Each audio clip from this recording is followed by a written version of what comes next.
안녕하세요. 반갑습니다. 수필 읽어주는 자매지 조견자 마술사입니다. 글을 끝내는 12가지 방법 강원국. 글을 끝내는 12가지 방법 맺은말 쓰기. 위대한 국민의 헌사라는 제목의 김대중 대통령 퇴임 연설문은 이렇게 끝이 난다. 험난한 정치생활 속에서 저로 인하여 상처 있고 마음 아팠던 분들에 대해서는 충심으로 화해와 사과의 말씀을 드립니다. 김대중 대통령이 쓴 노 대통령 추모사의 처음과 끝은 이렇다. 노무현 대통령 당신 죽었어도 죽지 마십시오. 시작. 우리가 깨어있으면 노무현 전 대통령은 죽었어도 죽지 않습니다. 끝. 끝을 먼저 생각하고 시작했다. 꼭 그런 것은 아니지만 가는 곳을 알아야 떠날 수 있다. 그래서 끝은 중요하다. 글쓰기는 다음 3가지 질문에 대한 답을 구하는 과정이다. 첫째, 무엇에 관해 쓰지? 둘째, 시작은 어떻게 하지? 셋째, 마무리는 무슨 말로 하지? 이에 대한 답을 가졌다면 글쓰기는 다 끝난 것이나 다름없다. 보통 시작이 어렵다고 한다. 첫마디 떼는 게 어렵고 중요한 게 사실이다. 하지만 시작은 잘못돼도 회복할 기회가 있다. 만회할 시간이 있다. 하지만 끝은 그런 게 없다. 연애도 시작하기보다는 끝내기가 어렵다. 맺은 말은 독자나 청중에게 남기는 마지막 인상이다. 많은 사람이 영화의 마지막 장면처럼 마지막 말을 기억한다. 연설을 망친 경우에도 마무리만 잘하면 중간은 된다. 끝이 좋으면 다 좋은 것이다. 그래서 결정적 한 방이 필요하다. 깊은 여운을 남길 수 있다면 검상첨화다. 끝내기는 소프트 랜딩과 하드 랜딩이 있다. 소프트 랜딩은 이제 끝이 날 것을 미리 암시하고 끝을 내는 것이다. 끝날 걸 무릎에 결론적으로 마지막으로 같은 말을 써서 곧 끝이 날 것이라는 예고를 한다. 이 방식은 안정감이 있고 때로 연설을 듣는 사람에게 이제 드디어 끝나는구나 하는 위안을 주기도 한다. 하드랜딩은 예기치 않게 끝내는 것이다. 뚝 떨어지듯이 끝나거나 반전으로 끝내기도 한다. 조금 황당하긴 하지만 입가에 미소를 머금게 한다. 글쓰기의 재발견의 저자 마이클 민네는 빨리 강하게 깊이 있게가 성공적으로 끝마치는 요령이라고 했다. 빨리 강하게 깊이 있게가 어렵다면 마무리할 말이 떠오르지 않을 때 다음 12가지 방식이 도움이 될 수 있을 것이다. 인용. 속담이나 개혁은 역사적 인물의 명언, 명구를 활용하여 끝내는 방식이다. 특별히 할 말이 없을 때 쓰는 가장 무난한 마무리다. 1번 속담에 아이들은 부모의 등을 보면 자란다는 말이 있습니다. 부모가 살아가는 모습이야말로 자라나는 세대에게 가장 귀한 가르침이 된다는 뜻이라고 이해하고 있습니다. 우리는 이 아이들에게 어떤 등, 어떤 모습을 보여줘야 하겠습니까? 우리 모두 마음에 가지고 있는 담장을 허물어 냅시다. 2003년 6월 노무현 대통령 일본 국회 연설문. 정리. 김대중 대통령이 자주 썼던 방식이다. 앞서 얘기한 내용의 핵심을 다시 한번 짚어줌으로써 강조하거나 주요 내용을 정리해주는 것이다. 오늘 긴 말씀을 들었습니다만 제가 하고자 했던 얘기는 바로 이것입니다.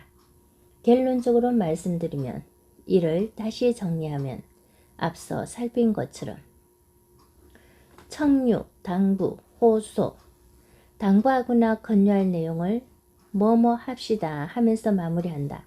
이를 통해 결심이나 행동을 자극한다. 금년 1년은 전면적인 계획을 위해 눈물과 땀을 바칩시다. 오늘의 고난을 감수하고 같이 손잡고 힘차게 전진합시다. 1998년 6월 김대중 대통령 취임 100일 회견 모두 연설. 우리에게는 수많은 도전을 극복할 저력이 있습니다. 위기마저도 기회로 만드는 지혜가 있습니다. 그런 지혜와 저력으로 오늘 우리에게 닥친 도전을 극복합시다. 오늘 우리가 선조들을 기리는 것처럼 먼 훗날 후손들이 오늘의 우리를 자랑스러운 조상으로 기억하게 합시다. 2003년 2월 노무현 대통령 취임사. 기대, 포명. 앞에 언급한 내용을 요약하고 그것에 대한 기대를 포명하면서 끝맺는 방법이다. 가급적 밝고 희망적 메시지를 주는 긍정적인 단어를 쓰는 게 좋다. 이번 회의의 큰 성과를 기대하면서 이번 행사가 새로운 결의를 다지고 출발하는 신기일전의 뜻깊은 계기가 되기를 바라면서 오늘 이 자리가 협력을 더욱 폭넓게 다지는 계기가 되기를 바라면서 약속, 다짐, 자신이 주장한 내용에 대해 지킬 것을 약속하며 마무리하는 방식도 있다. 최선을 다할 것을 굳게 다짐하며 반드시 실천하겠다고 약속드리며 다시 한번 거듭 가장 흔하게 쓰는 마무리다. 다시 한번 말씀드리며 거듭 축하의 인사를 전하며 다시 한번 관심과 성원을 당부드리며 주장 마지막으로 새로운 제안이나 주장을 하면서 끝을 맺는 방식이다. 끝으로 강조해서 말씀드리고자 하는 것은 뭐뭐뭐입니다. 뭐뭐에 대한 제 생각을 밝히고 끝을 맺도록 하겠습니다. 전망 앞서 얘기한 내용을 정리한 후 이를 바탕으로 향후 전망에 대해 언급하며 끝낸다. 오늘 이 자리를 계기로 땡땡에 관한 논의가 더욱 활발해질 것으로 보입니다. 덕담 참석자들의 건강과 행운, 건승을 기원하며 끝내는 방식이다. 여기 계신 여러분의 건강과 행복을 기원합니다. 여러분 모두의 건승을 빕니다. 향후 과제 앞으로 해결해야 할 문제나 남은 과제를 제시하면서 끝을 맺는 방식이다. 개인적인 얘기, 본문 내용과 관계없는 가벼운 이야기로 끝낸다. 여담입니다만 오늘 준비한 얘기는 다 했고 끝으로 한 말씀만. 여운 드라마의 극적인 반전처럼 전혀 예상하지 않은 내용으로 끝냄으로써 청중이나 독자들에게 아쉬움을 안겨주는 방식이다. 하지만 이런 마무리는 쉽지도 않을 뿐더러 실패하면 분위기가 썰렁해진다는 단점이 있다. 중앙대 정치국제학과에 가서 연설문 작성에 관한 특강을 할 일이 있었다. 무슨 말로 끝을 낼까 고민했다. 결국 이렇게 했다. 연설문과 관련하여 세 부류의 사람이 있습니다. 첫째, 스피치라이터. 둘째, 스피치라이터가 쓴 것을 검토하는 사람. 셋째, 스피치라이터가 써주는 것을 읽는 사람. 우리나라에서는 대통령과 국무총리만이 전문 스피치라이터를 두고 있습니다. 여러분은 어느 분류의 사람이 되시겠습니까? 이 가운데 셋째 분류의 사람이 나오기를 기대하면서 제 강의를 마치겠습니다. 가장 좋지 않은 마무리는 질질 끄는 것이다. 이에 대해 소설가 안정효는 글쓰기 만보에서 재미있는 비유를 했다. 장황한 종결은 낭비다. 그것은 꽃상이와 비슷하다. 살아서는 뼈빠지게 가난하여 누더기만 걸치고 옹색하게 살았던 사람이 죽은 다음 만장을 휘날리며 꽃상이를 타고 가서 어쩌겠다는 말인가. 누구나 멋있게 끝내고 싶다. 그래서 욕심을 낸다. 하지만 마무리쯤 오면 독자나 청중은 지쳐있다. 집중력이 현저히 떨어져 있다. 반대로 말하는 사람은 처음엔 생각나지 않던 것이 끝날 때가 되면 떠올라 할 말도 많아지고 아쉬움도 커진다. 그래서 끝낼 듯 하면서 끝내지 않는다. 그것이 바로 사족이 된다. 아리스토텔레스는 수사학에서 머리말, 진술부, 논정부, 맺은말 등 4단계 배열법을 권했다고 한다. 머리말과 맺은말은 감동을 주는데 주력하고 진술부와 논정부는 설득에 주안점을 둬야 한다고 했다. 맞는 말이다. 그런데 감동을 주는 게 어디 말처럼 쉬운 일인가? 강복절, 경축사, 꼬랑지가 사라진 까다. 시인 고은은 시 전문지 시편 기고글에서 이렇게 한탄했다. 이제 시인들 가운데 술꾼이 현저하게 줄었다. 최근의 시가 가슴에서 쳐서 나오지 않고 모래에서 짜여져 나오는 것과 무관하지 않다고 생각한다. 나는 이 말에 동의할 수 없다. 아마 두 대통령도 같은 생각일 것이다. 김대중 대통령은 술을 아예 입에 대지 않았다. 직원들에게도 금주하기를 권했다. 특히 담배 냄새 나는 장관이나 수석들은 자기 관리라는 측면에서 좋은 점수를 주지 않았다.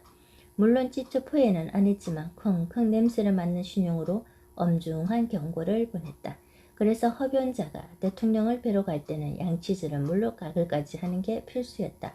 하물며 술 냄새야. 노무현 대통령은 그런 면에서 개방적이었다.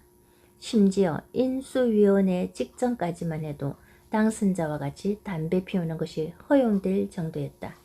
임기 초 대통령과 매우 가까운 사람과 저녁 식사 자리가 있었다. 식사가 끝나고 대통령이 담배를 한 대 물었다. 그러면서 동석한 연하의 그 사람에게 그런다. 이제는 같이 담배 피우는 거 안 됩니다. 내가 대통령이니까. 우스갯소리를 한 후 그래도 미안한지 한마디 덧붙인다. 너무 야박하지? 한 대만 피우게. 그 이후에도 사적인 자리에서는 몇몇 사람들에게 담배 피우는 게 허용됐다. 하지만 비공식적인 자리에서 뿐이었다. 공식 일정 때는 일절 담배를 피우지 않았다. 이전 대통령에게는 전매청에서 대통령 전용 담배를 만들어 공급했다. 검색 봉황 희장이 그려진 담배였다. 물론 담배 품질도 최고 등급이었을 것이다. 하지만 노 대통령은 국산 에세와 아리랑, 클라우드 9를 피웠다. 라이터도 시중에서 파는 500원짜리 일회용을 썼다. 김 대통령과 마찬가지로 노 대통령 역시 술은 가까이 하지 않았다. 분위기를 맞추기 위해 와인이나 민속주를 한두 잔 거드는 정도였다. 하지만 각종 술의 유래와 제조 방법 등에 관해서는 어찌나 해박하든지 술자리는 대통령의 술 얘기만으로도 흥이 났다. 술 내찬 눈을 펴는 문인들이 많다. 생각을 발전시키는데 술만큼 좋은 것은 없다. 술은 상상의 나래를 펴는 묘약이니까. 하지만 술을 마시고 글을 쓰는 건 문제다. 그건 반칙이다. 청와대 시절 체득한 엄주 장문의 폐해에 대해 속지 않은 마음으로 이야기 두 토막을 소개한다. 2006년 11월 독일 유력지 프랑크푸르트 알게마이네 차이퉁의 요청으로 대통령이 역사는 진보한다. 이것이 나의 신념이다. 라는 제목의 기고문을 준비할 당시였다. 어느 날 오후 예정에 없이 대통령이 찾는다. 그날따라 점심에 반주로 술을 한잔했다. 찾아뵈러 가니 부속실 직원이 술 냄새가 너무 난다고 한다. 그러나 어쩌겠는가. 이미 엎질러진 물인 것을 대통령이 회의실에 왔다. 한두 마디 건네더니 이렇게 얘기한다. 오늘은 내가 컨디션이 좋지 않아서 안 되겠으니 다음에 하세. 술 냄새를 맡은 것이다. 하지만 아무 내색을 안 한다. 아랫사람 모함할까봐. 아니 문책을 당할 수도 있으니까 어찌나 죄송하든지. 2005년 제60주년 강복절 경축사를 준비할 때였다. 천신만고 끝에 강복절을 하루 앞두고 연설문 작성이 마무리됐다. 대통령과의 독해만 7, 8차례 서너 개 버전의 연설문이 만들어졌다가 사라지기를 반복했다. 강복절 연설문 준비는 1년 중 가장 큰 전투다. 남들은 휴가를 떠나는 한여름에 더위와 싸워가며 악전고투해야 한다. 보름 정도를 집에 들어가지 못하는 것은 물론 식욕도 뚝 떨어진다. 오직 자나 깨나 8.15 일이 어서 오기만을 기다린다. 오죽하면 요즘도 강복절이 다가오면 나도 모르게 무언가에 짓눌린 느낌을 받을까. 더대어 그날을 하루 앞둔 8월 14일 저녁 무렵. 아쉽지만 일단 이 정도로 마무리하세. 계속 붙들고 있으면 끝이 없겠네. 대통령이 이 한마디를 얼마나 기다렸던가. 끝났다는 해방감에 연설 비서관실 모두 삼청동 술집으로 달려갔다. 소주를 2병 가까이 마셨을 즈음 대통령에게서 전화가 왔다. 시간을 보내 밤 10시가 넘었다. 근데 말이야 경축사 끝부분 수정 좀 하세. 눈빛으로 메모지를 찾았다. 행정관 한 사람이 식당 메모지를 가져왔다. 한두 마디 할 줄 알고 적기 시작한 것이 40분을 훌쩍 넘었다. 이렇게 고쳐서 내일 아침 일찍 오세. 술집을 나와 비서실로 향하는 발걸음이 천근만근이다. 사무실에 오니 밤 11시가 넘었다. 절대 고독. 아무도 나를 도와줄 사람이 없다. 소설가 조정래 선생이 그랬다. 사랑하는 아내가 원고지 한 장 대신 써줄 수 없고 사랑하는 아들도 마침표조차 대신 찍어줄 수 없는 게 글쓰기라고. 전화는 나 혼자 받았으니 행정관들은 대통령이 무슨 말씀을 했는지조차 모른다. 문제는 내가 쓴 메모이지만 도무지 알아볼 수가 없다는 것이다. 사고 났다 싶었다. 1년 중 가장 중요한 연설 계기인 강복절에 그것도 대행사고를 말이다. 걱정이 앞서 자괴감이 들었다. 대통령은 늦은 시간까지 고심하다 이거다 싶어 전화까지 했는데 술 먹다가 이 지경이 됐으니 결국 글자 해독을 포기하고 창작에 들어갔다. 어차피 내일 아침에 대통령이 고치 줄 테이니 평소 하던 말씀을 참고해서 연설문을 써나갔다. 밤을 꼴딱 새우고 오전 7시 전에 관제에서 대기했다. 대통령이 들어왔다. 왜? 어제 내가 다 불러주지 않았던가? 한번 보자고 하셨습니다. 됐다마. 어른이 알아서 잘 쓰쓰려고. 이제 신물 난다. 치아뿌라. 하늘이 무너지는 줄 알았다. 그렇다고 억지로 보여드릴 수도 없지 않은가. 사무실로 내려와 TV를 켰다. 몇 시간 후에 있을 강북주 기념행사 실황 중계를 기다리는 수밖에 내가 할 수 있는 일이 없었다. 마침내 바로 그 대목, 대통령이 수정을 지시했던 연설의 마무리 부분을 읽는다. 원고를 읽는 대통령의 눈빛을 뜨라뜨라 봤다. 눈빛이 미세하게 흔들렸다. 아, 잘못 썼구나. 하지만 대통령은 가타부타 말이 없었다. 그 후에도 강북절 경주세에 대해 이런 방구 말이 없었다. 터무니없이 잘못 쓴 것은 아닌 모양이었다. 그날의 사건은 그렇게 일단락되는 듯했다. 세월이 흘러 퇴임을 6개월여 앞둔 오찬자리. 비서관들과 식사를 하다가 2005년 강북절 얘기가 나왔다. 이런저런 말씀을 하다가 청청백력 같던 대통령의 한마디. 그때 말이야. 다 좋았는데 연설물 꼬랑지가 사라졌어. 분명히 내가 무슨 말인가 하고 싶었는데. 그러면서 나를 바라봤다. 대통령은 이미 알고 있었다. 모른 채 해줬을 뿐이다. 술 마시고 글 쓰면 안 된다.